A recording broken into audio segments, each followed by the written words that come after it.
салом бинандагони арҷманд, дар чанд дақиқаи баъдӣ дар бораи таъин шудани рӯзи ҷашнгирии Иди Қурбон дар Тоҷикистон, даъвати Лукашенко ба ҳалли буҳрони марзии миёни Тоҷикистону Қирғизистон, нақшаи боз кардани идораи паспорту визадиҳии Русия дар Душанбе, афзоиши истеҳсоли асал ва хабарҳои дигар мегӯем.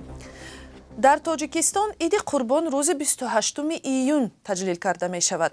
Шӯрои уламои маркази исломӣ рӯзи 21 июн гуфт тасмимро бар асоси ҳисоби илмӣ гирифтааст.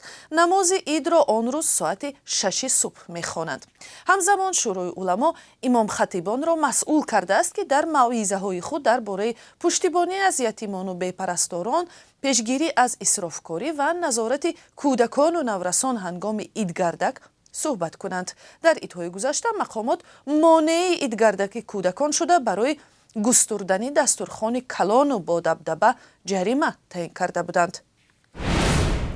раҳбари худкомаи Беларус Александр Лукашенко гуфт, агар созмони паймони амнияти дастаҷамъӣ барои ҳалли низои марзӣ миёни Тоҷикистону Қирғизистон даст ба кор шавад, онҳо аз мо миннатдор мешаванд. ин суханҳоро Лукашенко 20 июн дар ҷаласаи вазирони корҳои хориҷии кишварҳои узви созмони паймони амнияти дастаҷамъӣ дар шаҳри Минск баён дошт, ки дар он аз ҷумла дипломати баландпояи тоҷик Сироҷиддин Муҳриддин ҳам ҳузур дошт.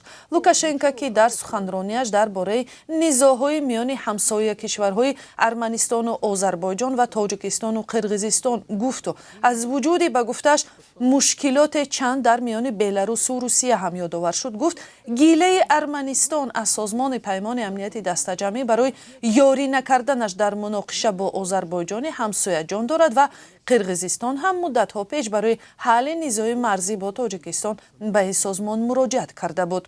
дар давоми 2 соли гузашта дар сарҳади Тоҷикистону Қирғизистон 2 муноқишаи пурхушунат ва пурқурбоние рух дод ва ин чиз ба зарурати суръат бахшидани ҷараёни аломатгузории марз ва ҳалли мақоми қаламравҳои баҳсӣ миёни 2 ҳамсоя таъкид мекунад.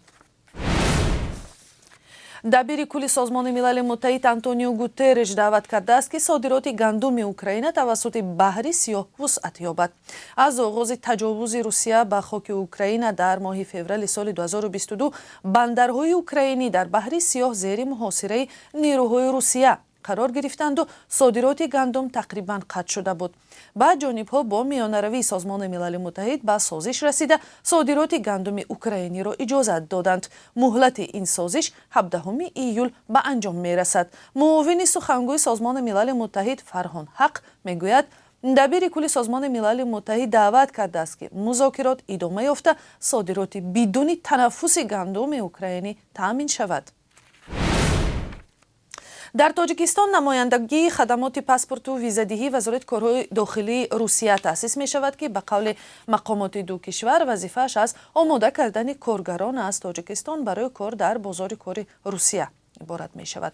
чунин суҳбатҳо рӯзи 20 июн миёни вазирони меҳнат ва шуғли аҳолии Тоҷикистон ва Русия дар шаҳри Душанбе сурат гирифтааст.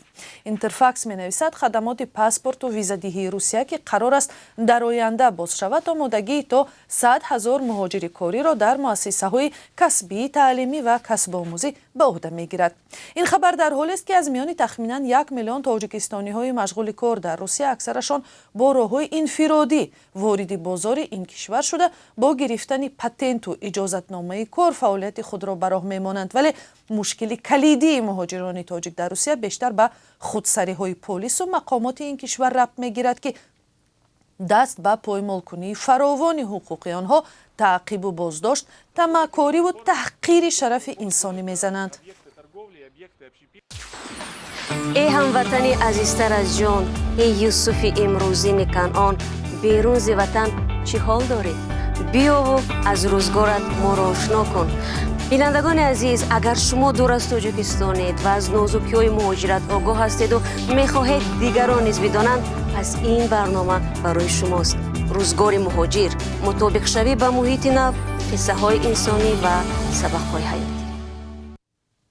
модари писари ноболиғе, ки ҳафтаи гузашта аз сӯи амакаш латукӯб шуда навори он дар шабакаҳои иҷтимоӣ хашми корбаронро овард, мехоҳад писарашро ба тарбияи худ гирад. بعد از نشرین نواری در شبکه‌ها پلیس دوشنبه از بازداشت امکی نابالغ خبر داد، ولی پیوندانش گفتند او از بازداشت رها شده است. جزئیات این قضیه پیچیده 4 ساعت بعد در برنامه خبری و تحلیلی اخبار آزادی نشر می شود. در تاجیکستان در مقایسه با سال 1991 استحصال عسل قریب 8 برابر بیشتر شده است.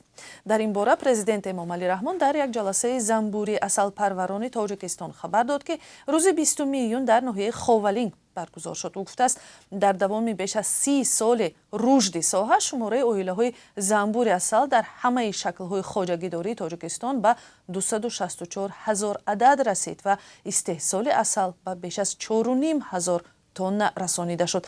استحصال عسل طبیعی کار و زحمت زیاد را طلب میکند و نرخش هم بلند است. از این رو نه هر یک عائله در تاجیکستان توان همیشه دسترس کردن این خورش را دارد. و حالا قرب اسعار برای امروز 21 میلیون بانک ملی تاجیکستان قرب 1000 روبل روسی رو امروز 129 سامانه، $1 آمریکایی رو 10 سامانی و 91 درم و 1 یورو رو 11 سامانی و 93 درم تعیین کرده است. قرب پول در بانک‌های تجارتی احتمالاً دیگر باشد. این بود سرخط چند خبری مهم این ساعت. 4 ساعت بعد در برنامه خبری و تحلیلی اخبار آزادی وا می‌خوریم.